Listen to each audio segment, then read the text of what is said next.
오늘 하나님의 말씀 히브리서 6장 13절로부터 20절까지 우리 같이 한번 보시겠습니다. 히브리서 6장 13절로부터 20절까지 제가 봉독하겠습니다. 눈으로 잘 따라 읽어주시기 바랍니다. 하나님이 아브라함에게 약속하실 때 가리켜 맹세할 자가 자기보다 더 큰 이가 없으므로 자기를 가리켜 맹세하여 이르시되 내가 반드시 너에게 복주고 복주며 너를 번성하게 하고 번성하게 하리라 하셨더니 그가 이같이 오래 참아 약속을 받았느니라. 사람들은 자기보다 더 큰 자를 가리켜 맹세하나니 맹세는 그들이 다투는 모든 일의 최후 확정이니라. 하나님은 약속을 기업으로 받는 자들에게 그 뜻이 변하지 아니함을 충분히 나타내시려고 그 일을 맹세로 보증하셨나니 이는 하나님이 거짓말을 하실 수 없는 이 두 가지 변하지 못할 사실로 말미암아 앞에 있는 소망을 얻으려고 피난처를 찾은 우리에게 큰 안위를 받게 하려 하심이라. 우리가 이 소망을 가지고 있는 것은 영혼의 닷 같아서 튼튼하고 견고하여 휘장 안에 들어가나니 그리로 앞서가신 예수께서 멜기세덱의 반차를 따라 영원히 대제사장이 되어 우리를 위하여 들어가셨느니라. 아멘. 네, 우리 1월 첫 주일부터 하나님께 대한 경외심에 대해서 우리 쭉 지금 살펴보고 있는데 오늘과 다음 주일 정도를 해서 경외심에 관한 이 주제 설교를 마치도록 하겠습니다.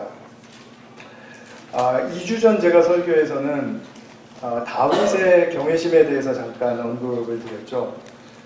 다윗이 자신의 목숨뿐만이 아니고 그 자기와 연계된 그 공동체 식구들의 생명까지도 위험을 무릅쓰고 불사하면서까지 사울을 죽이지 않은 이유가 무엇이었다고 했습니까?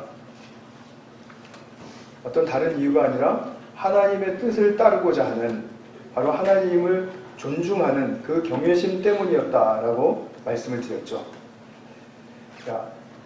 그 전주에는 또 아브라함에 대한 예를 제가 잠깐 드렸었습니다. 아브라함이 이삭을 드리려고 할 때 그 마음의 번민이 또 그 고뇌가 얼마나 심했겠습니까? 우리는 거의 상상할 수 없을 정도죠. 그때 하나님의 뜻이니까 내가 따르리라, 이것이 나의 생명줄이다 하고 아들을 드리려고 했을 때 그때 들려왔던 말씀, 네가 이제야 하나님을 경외하는 줄 내가 알았다라고 말씀하셨던 그 말씀, 바로 아브라함의 경외심 때문이었죠. 그렇게 아들을 드릴 수 있었던 것도 그랬다라는 것이죠. 하나님의 자녀들이 이 땅에서 살아갈 때 놓치지 말아야 할 한 가지가 무엇이냐면 하나님의 뜻을 존중하기 때문에 사울을 죽이지 않은 다윗과 같이, 또 내가 괴롭고 힘들면서도 아들을 드릴 수밖에 없었던 그 아브라함과 같이 하나님과의 교통 속에서, 만남 속에서 그분을 존중하는 것입니다. 그분을 존중한다는 것은 그분의 말씀을 듣고 깨달아야 가능한 일이죠. 그래야 내가 어떻게 존중을 해드려야 할지를 알게 되기 때문이죠. 그리고 보면은 우리가 아브라함이나 다윗뿐만이 아니고 성경에 나온 많은 믿음의 사람들은 정말 자신에게 해당하는 그 독특하고 유일한 모습으로 경외심을 표현했고, 또 그런 가운데 하나님께 그 믿음을 인정받았던 그런 사건들을 많이 만나게 되죠. 그런 질문 속에서 이런 질문이 나올 수가 있겠습니다. 그러면 꼭 우리가 그렇게 극단적인 어떤 행동을 해야 하나님께서 우리의 믿음을 인정해 주십니다. 그 질문을 묻는 그 저희는 별로 그렇게 순수한 것 같지는 않아요. 내가 꼭 그렇게 해야만 합니까? 하고 꼭 그 대드는 것 같은 느낌이 들지 않습니까? 근데 그런 질문을 하기 전에 우리가 다윗이나 아브라함처럼 또 믿음의 사람들처럼 그렇게 하나님을 경외할 수 있게끔 만든 사건이 무엇이었는가? 그 배경이 무엇이었는가? 도대체 무엇이 그들로 하여금 하나님을 경외하게 하였는가? 그것을 아는 것이 우리가 더 급선무고 중요하겠죠. 하나님이 우리로 하여금 어떻게 하나님을 경외하게 인도하시는가에 대한 것입니다. 제가 결론부터 말씀을 드리면 나의 아픔과 질고를 아시는 하나님을 만날 때입니다. 그것이 바로 내가 하나님을 경외하게 되는 반전의 기회가 되는 것입니다. 물론 그것만 있는 것은 아니죠. 그러나 우리의 삶 속에서, 우리의 일상 속에서 우리가 아프지 않고 살아갈 수 없는 존재들인데 내가 그 아픔을 나 혼자 짊어지고 남한테도 이야기하지도 못하고 또 이야기해봤자 소용도 없고 그리고 또 봐주는 것 같았지만 그것도 한계가 있고 그렇기 때문에 나 혼자 끙끙거리고 살아가야 하는 그 나 혼자만의 아픔이요 질고라고 생각했던 그 고통을 아버지께서는 영원히 그것을 지워주시고 그리고 나를 품어주시고 그리고 나와 함께 나보다 더 아파하시는 분이다 라는 사실을 알 때 우리는 주님의 뜻을 따르지 않을 수가 없게 될 것입니다. 그 말씀을 오늘 좀 드리려고 합니다. 경외하는 삶의 여정에 있어서 우리의 삶의 그 바닥에서 진수는 무엇인가? 그것이 어떤 특별하고 화려한 것이 아니라 정말 너무나도 근원적인 인간의 문제에 있다는 것입니다. 우리가 예수님을 믿기 전에는 예외 없이 모든 사람은 자기 중심성을 가지고 있습니다. 그렇기 때문에 자기 본성에 거슬린다라든지 아니면 자기가 여태까지 익숙해진 방식이나 또는 어떤 느낌에 거스르게 되면 굉장히 불편해집니다. 불일치를 느끼고 불편해지죠. 그러면 어떻게 됩니까? 조금 더 나아가면은 피하고 싶죠. 만나고 싶지 않다라는 말이죠. 그러면 또 그런 것들 나에게 거스리는 거 있으면 싫어지죠. 그러면 그것들 나중에 단호하게 또 거부하고 그 다음에 또 어떻게 될까요? 분노하죠. 화가 나죠. 그러면 또 어떻게 될까요? 보복하죠. 자, 나에게 거스리는 것이 있을 때 어떤 불일치를 느끼고 그리고 불편한 그런 아주 다소 약한 차원의 감정으로부터 시작해서 보복하고 싶고 그를 막 제거해버리고 싶은 그런 어떤 강렬한 악한 감정에 이르기까지는 그 본질은 무엇입니까? 자기중심성이죠. 그런 것들을 우리는 하나도 틀렸다고 이야기하지 않습니다. 자기 자신의 입장에서 너무나 자기를 정당화하기 때문에 그것을 반드시 주장하려고 해요. 저 사람이 왜 내 마음에 안 드는지를 꼭 설명해야 직성이 풀린다는 말이죠. 그러나 똑같아요. 본질은 똑같습니다. 내가 죽이고 싶은 마음이 들든지 아니면 불편함을 느끼든지 내 자기중심성 문제 때문임을 보아야 합니다. 예수님을 믿게 되면 우리 두 가지 경이로운 일이 생기는데 첫 번째로 이 문제가 해결이 된다는 거죠. 아, 내가 이렇게 불편해하고 내가 이렇게 피해가고 싶고 하는 이거 도대체 나의 뭘까? 아, 자기중심성. 아니, 완벽하게 고쳐질 수는 없을지라도 그러나 내가 이거 고치고 싶다.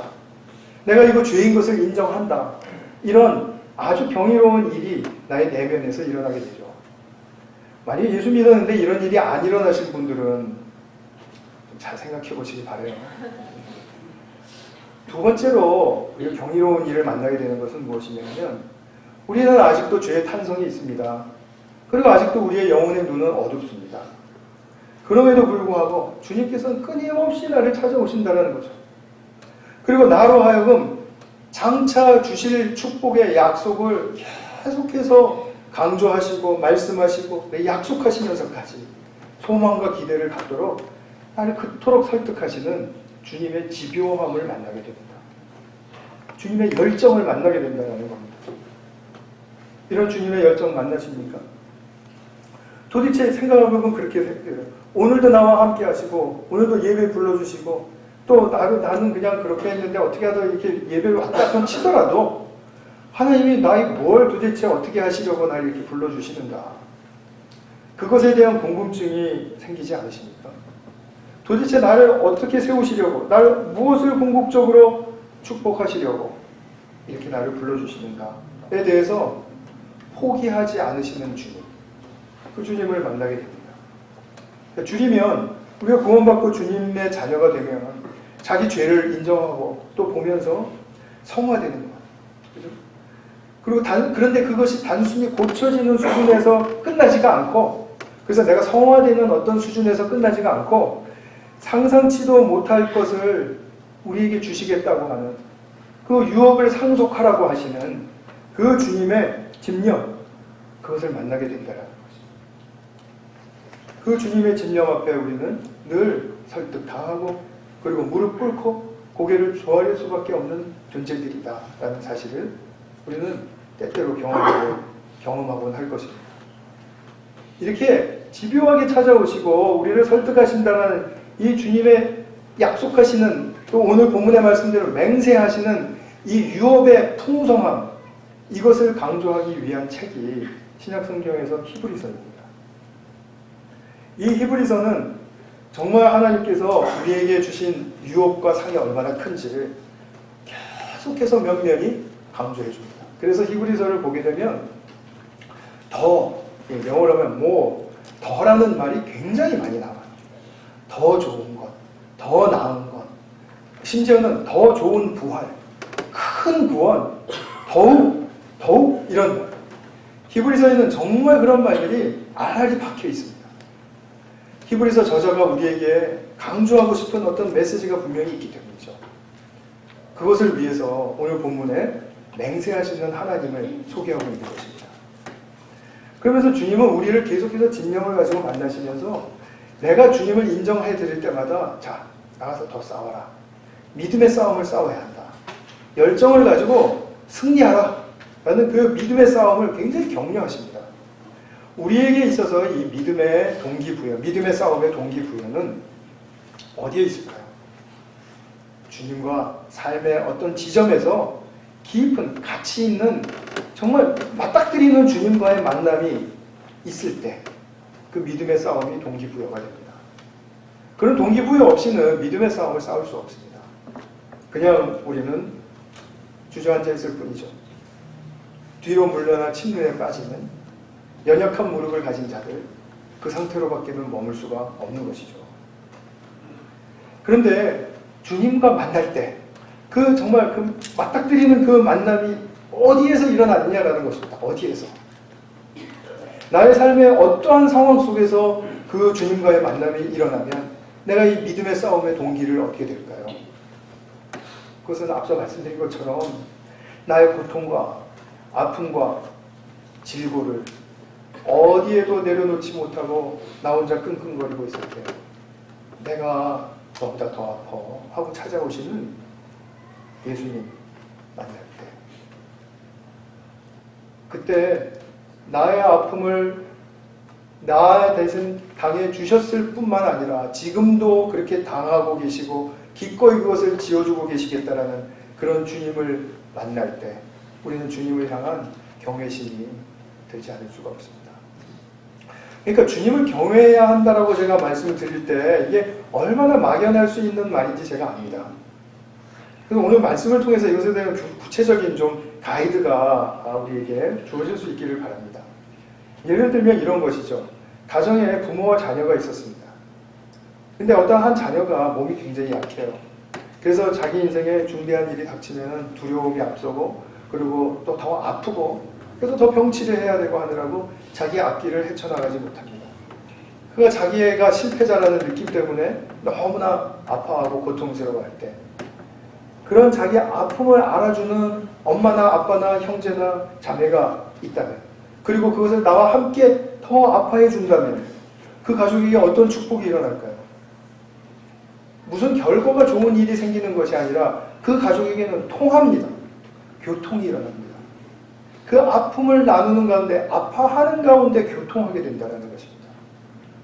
어떤 장애를 가진 초등학교 고학년 소녀가 있었는데 학교에서 장래 희망이 무엇입니까? 하고 하는 그 질문지를 받았답니다. 이 아이가 그 답으로 쓴 것은 나는 엄마가 되고 싶습니다. 였다라는 거죠. 그래서 선생님이 얘는 장애를 가졌으니까 자기가 결혼 못할 것을 이렇게 좀 짐작을 했는지 이런 말을 썼나 보다 하고 가슴이 아팠답니다. 그리고 왜 이렇게 엄마가 되고 싶다고 썼니? 했더니 이 소녀의 입에서 나온 말은 나도 엄마가 되어서 나처럼 아파하고 힘든 아이들 돌봐주는 그런 사람 될 거예요 라고 고백하더라는 거죠. 이 아이에게는 벌써 무엇이 통한 거죠? 자기의 아픔과 자기의 고통을 통해서 엄마와 교감이 일어난 거죠. 더 나아가서 엄마와 같은 사람이 되고 싶다는 그런 희망을 갖게 된 것이죠. 엄마 말을 따르고 싶고 엄마 말이라면 다 경청하고 싶고 한 그러한 그 엄마를 향한 말하자면 경외심이 있었던 것이죠. 바로 그런 것입니다. 우리가 뭐 어떤 사람은 뭐 공부를 잘 못하고 어떤 사람은 관계가 늘 깨어지고 또 어떤 사람은 자기의 내적인 성품과 또는 어떤 뭐 습관의 문제 때문에 또는 중독의 문제 때문에 남 모르게 아파하고 고통스러워하고 그리고 정말 그것 때문에 두려워하고 수치스러워하고 누구한테도 말 못하고 이렇게 고통스러울 때 내게 진짜 위로가 되는 사람은 위로가 되는 존재는 누구일까요? 만약에 야, 네 인생 일로 가줘. 내가 다 해결해 줄게. 이건 이렇게 하고 저건 저렇게 하고. 자, 됐지? 그렇게 하면 부모라 그래도 싫죠. 나는 아픈데 뭐 이렇게 하면 좋아지고 이렇게 하면 좋아지고 꼭 자기 체면 차리는 것처럼 느껴지게 하는 그렇진 않다 하더라도 설사 그렇지 않다 하더라도 그런 접근은 별로 교통에는 도움이 안 되죠. 나의 고통을 진정으로 알아주는 존재가 나의 삶을 버티게 해줍니다. 나의 삶을 한 걸음 나아가게 해줍니다. 그리고 더 나아가서는 나도 저런 사람처럼 되고 싶다. 소망의 싹이 생기는 거죠. 우리 인생에서 한번 잘 생각해 보십시오. 나랑 가장 잘 통하고 또 내가 더 통하고 싶은 사람 누굽니까?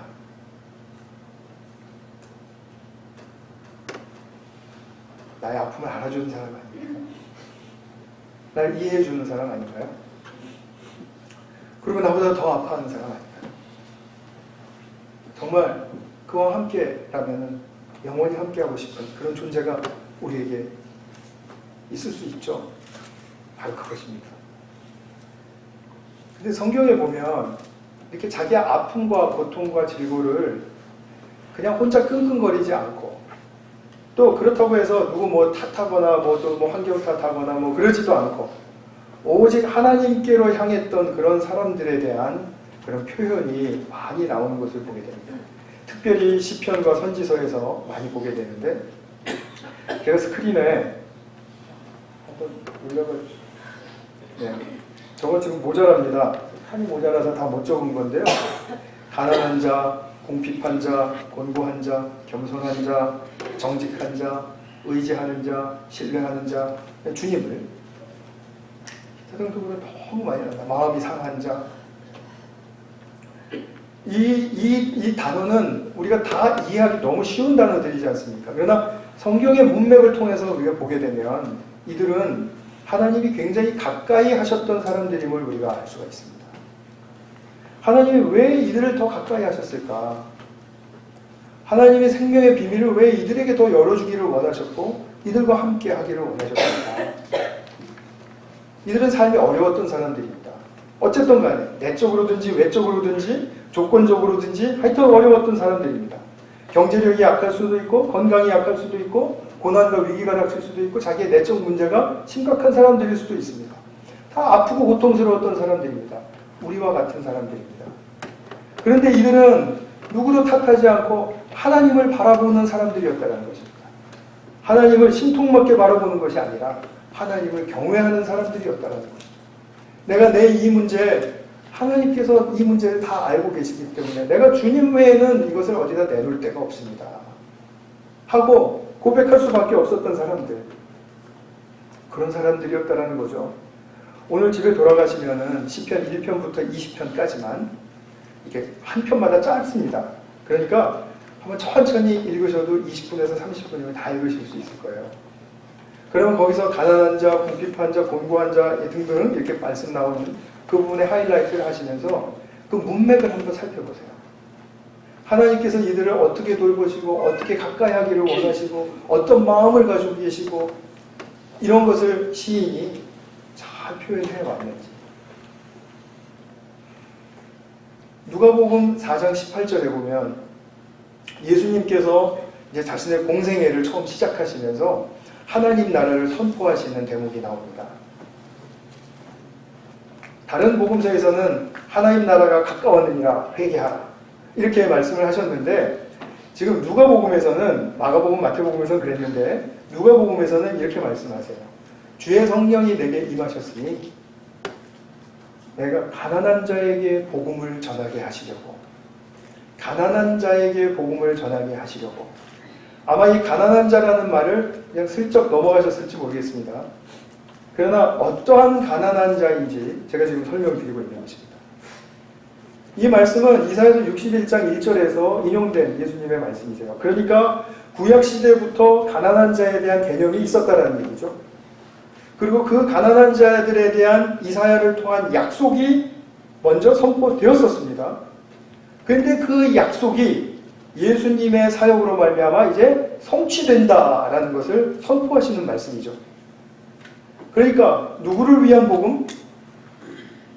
가난한 자를 위한 복음이라는 것입니다. 예수님께서 이 가난한 자를 어떻게 대하셨을까요? 성경의 복음서에 보면은 예수님은 늘 정말 갈 길을 잃은 양들처럼 보이는 이 무리들을 보시고 굉장히 민망히 여기셨다 이런 표현을 하죠.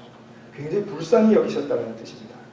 이 사람들의 그 문화에 좀 대입을 해서 해석을 한다면 자기의 창자가 끊어질 것 같은 아픔을 느끼는, 그런 아픔을 느끼는 주님이셨다는 것입니다. 인간의 비애를 보시고 우셨고, 그리고 또 예루살렘을 보시고 우셨고, 눈물을 그칠 수 없었던 주님. 아픔을, 누구의 아픔 때문입니까? 우리의 아픔 때문이죠. 우리의 아픔, 우리의 즐거움, 우리의 고통, 그 당하는 것을 보니까 너무나 가슴이 아프셨던 거죠. 그러니까 주님께서는 이 세상에서 그 가난한 자들에게 찾아가셔서 자신의 그 자기들의 아픔을 감싸주고, 또 그것으로 인해서 난 더 아프다, 나도 아프다 라고 하는 그 주님의 마음을 읽고 그리고 깨달은 사람들, 그들이 바로 가난한 자들이다 라고 표현된다는 것을 기억하시기 바랍니다. 하나님 나라 공부하신 분들은 다 아시죠? 이 가난한 자들이 하나님 나라의 척추를 이루는 존재들입니다. 하나님 나라의 백보원들입니다. 이들이 없으면 하나님 나라는 세워지지 않습니다. 이들을 향한 하나님의 그 마음을 우리를 대입해서 우리가 경험하고 주님을 만나야 합니다. 하나님을 경외할 수밖에 없는 이유는 자신의 죄와 고통과 아픔에 대해서 결코 가볍게 여기지 않으시는 하나님이심을 선명하게 만났기 때문이죠. 아브라함과 다윗이 하나님을 경외하는 자들로 정말 좋은 모델이 되곤 하죠. 그러나 아브라함은 족장이었기 때문에, 큰 부유한 부족의 어떤 우두머리였기 때문에 하나님을 경외하게 된 것이 아닙니다. 아버지께 자기 아들을 드려야 된다는 그 믿음의 시험을 받았을 때 얼마나 내적인 번민이 정말 심했겠습니까? 그 마음을 아시는 주님을 만난 거죠. 다윗도 마찬가지입니다. 그가 어떤 통일왕국의 이스라엘의 정말 전무후무한 어떤 왕국의 위대한 왕으로서 하나님을 경외하니까 하나님이 그 경외함을 받아주신 것이 아닙니다. 왕궁의 왕이 되기 전에, 왕궁으로 들어가기 전에 사울에게 쫓길 때 이미 어떻게 경외함을 실행했는지 우리가 보셨죠. 또 밧세바와 또 그 남편 우리아를 향한 그 중범죄를 지고 나서 자기 죄를 깨달았을 때 그 죄로 말미암은 고통, 아픔, 이것을 주의 성령께서 자신에게 임해서 자기가 어떠한 하나님을 만났는지를 체험했다는 것 아닙니까? 또 그 넘어서도 마찬가지입니다. 여러 번 있죠. 자기가 왕으로 잘 하다가, 그런데 아들이 자기 원수가 대적이 되어버려가지고 자기를 죽이려고 막 쫓아옵니다. 아들에게 정말 위협을 당하고 도망다니는 그 심정은 사울에게 젊은 시절에 쫓겨다니는 그 심정과 비교할 바가 있겠습니까? 그러나 다윗은 거기서도 하나님을 향한 경외심을 표현합니다. 자기를 놀리는 시므이 같은 사람들에게 하나님이 저를 통해서 나에게 말씀하시는 것인 줄 내가 어떻게 아냐. 이렇게 말하면서 시므이를 놔주기도 하고 봐주기도 하고 너무나 많은 것이죠. 많은 그런 경외함의 사건들은 정말 이들이 고통당하고 아팠을 때였다는 거죠.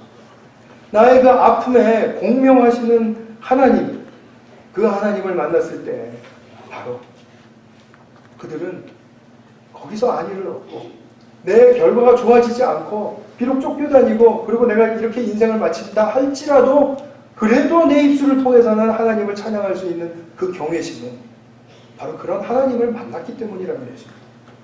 나의 아픔을 통해서 만났기 때문이라는 것입니다. 근데 여기서 그치지 않습니다. 하나님께서 나와 함께 하시고 또 경외심을 인정해 주시고 그러면 우리는 거기가 끝일 것 같은데, 그런데 상상치도 못할 하나님은 또 정말 너무나도 황송한 그런 일을 한 가지 행하십니다. 당신에게 다가서는 그 경외자들에게 너무나 소중히 여기신 나머지 자기의 이름을 걸고, 왜냐하면 하나님보다 더 큰 자가 없으니까 더 큰 자의 이름을 걸 수가 없어요. 그래서 당신의 이름을 걸고 맹세하십니다. 맹세하시는데 너에게 어떤 복을 줄 것인지 기대해라. 그것이죠. 오늘 본문에 보면 13절에서 15절까지 제가 다시 읽겠습니다. 하나님이 아브라함에게 약속하실 때 가리켜 맹세할 자가 자기보다 더 큰 이가 없으므로 자기를 가리켜 맹세하여 이르시되 내가 반드시 너에게 복주고 복주며 너를 번성하게 하고 번성하게 하리라 하셨더니 그가 이같이 오래 참아 약속을 받았느니라. 하나님께서 맹세하신 약속은 절대로 바뀌지 않습니다. 그러나 하나님이 맹세하시고자 했지만 아직 맹세의 단계까지 가지 않은 약속의 사람들에게는 그 약속이 그 당사자들의 그 파기로 말미암아 깨어지는 경우는 있습니다. 율법이 그랬죠. 하나님께서 율법에 대해서는 맹세하지 않으셨습니다. 그것이 바로 히브리서 7장에 나오는 말씀이니까 집에 가셔서 궁금하시면 읽어보세요. 히브리서를 다 강의할 수는 없잖아요. 그렇죠? 예수님은 당신께서 맹세하셨습니다. 그래서 우리에게 주셨습니다. 아브라함에게 복 주시겠다고 맹세하셨습니다. 그래서 아브라함은 아들을 드리고 난 그 사건 이후로 복받았습니다. 창세기 24장 1절에 보면 하나님께서 아브라함에게 범사에 복을 주셨다. 이렇게 말합니다. 영어로 말하면 in every way. 모든 면에서 복을 주셨다고 얘기를 해요. 어떤 시험이 통과된 것이죠. 이런 단계가 우리에게도 얼마든지 있다는 거죠. 아버지께서 다윗에 대해서도 맹세하셨습니다. 사무엘 하의 그 다윗의 언약이 굉장히 중요한 약속이라고 제가 많이 말씀드렸죠. 물론 기억하시는 분들 몇 분이실지 제가 확신할 수가 없지만 사무엘 하에 나오는 다윗의 왕국을 약속하시는 그 언약에 대해서 사무엘 하에는 맹세하셨다는 표현이 나오지 않습니다. 그러나 시편 89편 3절에 4절 제가 스크린에 띄웠어요. 아직도 많이 안 갔네요. 딱 걸렸습니다 오늘. 보통 때도 이렇게 했습니까? 네. 거기 보시면 저도 지금 뭐 잊어버렸네요. 네. 맹세하기를 너와 네 자손을 영원히 네 왕위를 견고케 하리라는 그 말씀. 하나님 맹세하셨다고 얘기해요. 그래서 다윗의 왕국은 하나님의 나라, 예수님이 이루신 하나님 나라가 이루어지기까지 정복될 수 없었던 것입니다. 그런 중요한 측면이 있습니다. 자, 이것이 지금 뭡니까? 지금 말씀드리고 싶은 것이 아까도 말씀드렸지만 다윗과 아브라함과 같은 특별하게 은총을 받는 사람들에게만 지금 주어진 일입니까? 그렇지 않다는 것이 지금 이 히브리서 저자의 의도입니다. 그래서 하나님은 약속을 기업으로 받는 자들에게 그 뜻이 변하지 아니함을 충분히 나타내시려고 그 일을 맹세로 보증하셨다. 이렇게 말씀하는 것입니다. 그러니까 결코 변개치 않을 예수 그리스도 안에 우리가 들어가 있습니다. 우리는 정말 주님과 그 교통과 만남과 그리고 그 통함 속에서 이것을 약속받을 수 있다. 근데 생각해 보십시오. 정말 우주를 보면은 나는 티끌의 티끌도 많아요. 그것보다 작습니다. 그런데 이 우주의 주인이신 하나님이 자신의 이름을 걸고 내게 맹세하신다라고 생각을 해보세요. 이게 도대체 어떤 사건입니까? 이게 믿을 수 있는 사건입니까요? 그러니까 성경에 쓰여졌겠죠. 우리가 믿을 수 없는 사건입니다.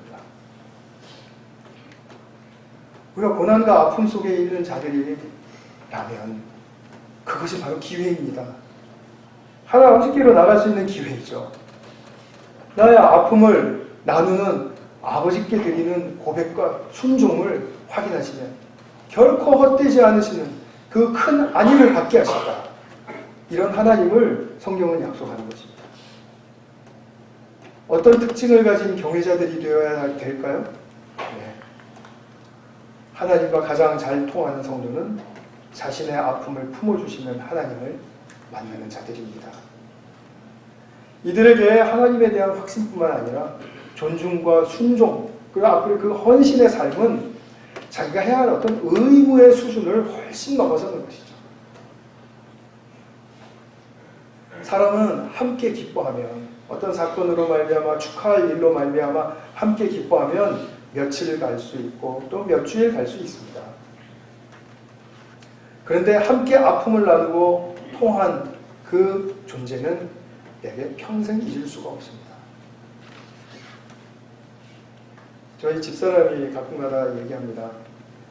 저희 펄스에 살 때 학생 시절에 이제 가난할 때였는데 어떤 권사님 한 분이 이거 우리 아기에게 주라고 주스 2통을 주셨다라는 거죠.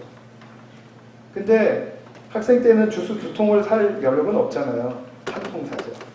근데 2통 받았을 때 그것이 너무 감사하더라는 거예요. 근데 자기의 그 약함을 그리고 아픔을 어떤 하소연을 다 알아주시듯이 그렇게 주니까 주스 2통이 오늘날에도 저희 부부의 대화에 회자가 되고 있습니다. 참 감사한 권사님이셨어, 그지? 이렇게요. 물론 우리 교회에도 그런 분들 많은 걸로 알고 있습니다. 아픔을 나누고 또 그것에 또 격려하고 또 도와주고 동참하고 하는 그런 것이죠. 지난 수요일날 파클랜드에서 그 고등학교 총기 사건이 있었지 않습니까?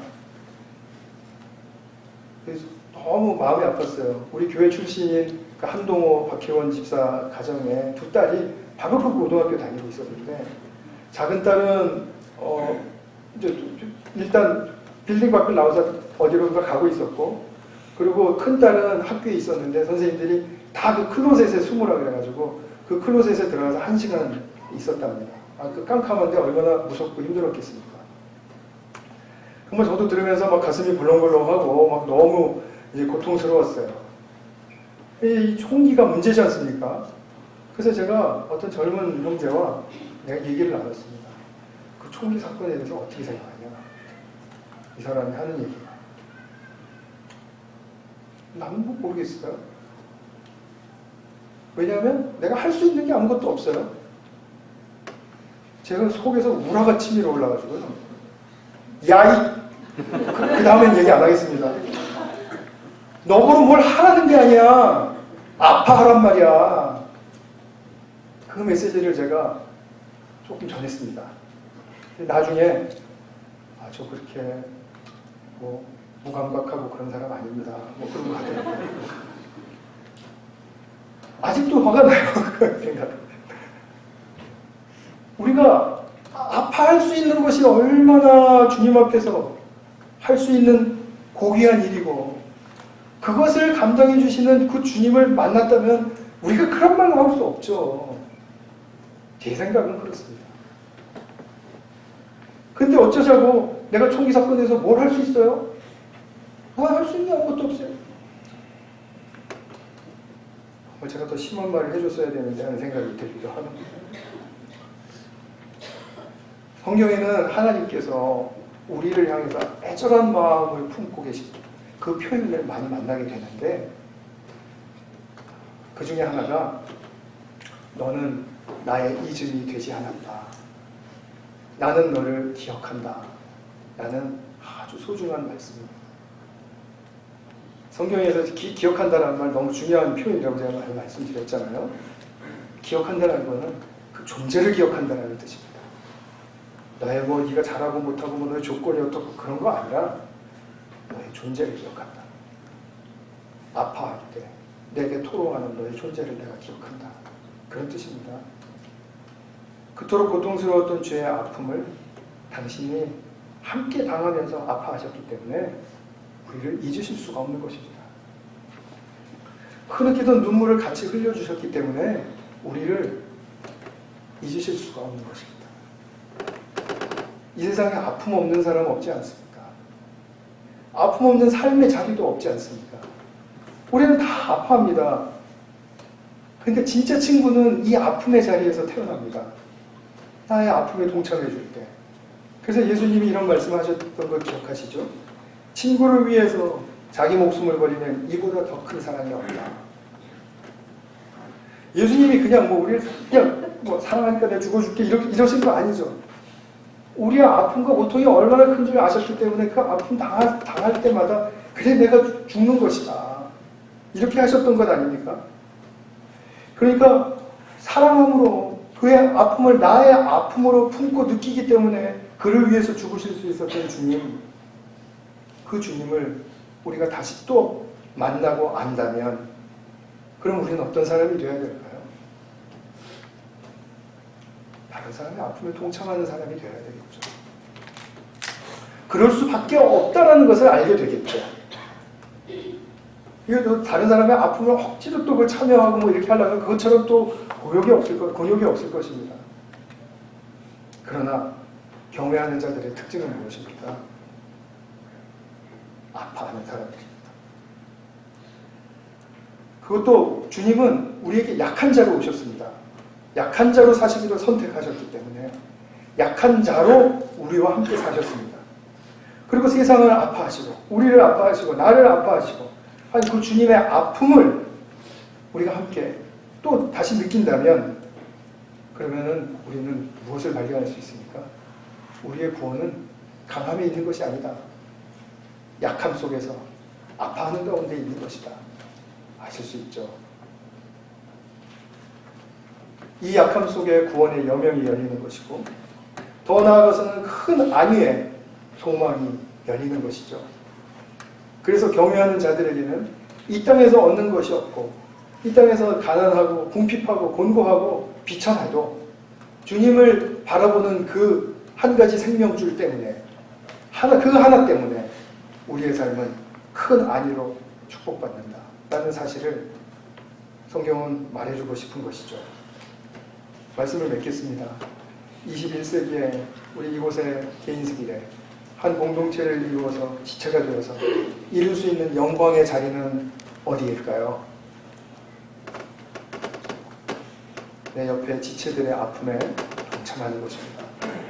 사도 바울도 함께 즐거워하고 함께 울라라고 로마서를 통해서 말씀하셨죠.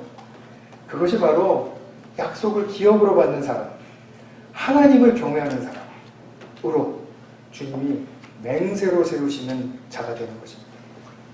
이 맹세의 큰 축복이 넘쳐나는 그런 저와 여러분 그리고 또 우리 모두의 구원의 여정이 이루어질 수 있기를 축복합니다. 같이 한번 기도하겠습니다.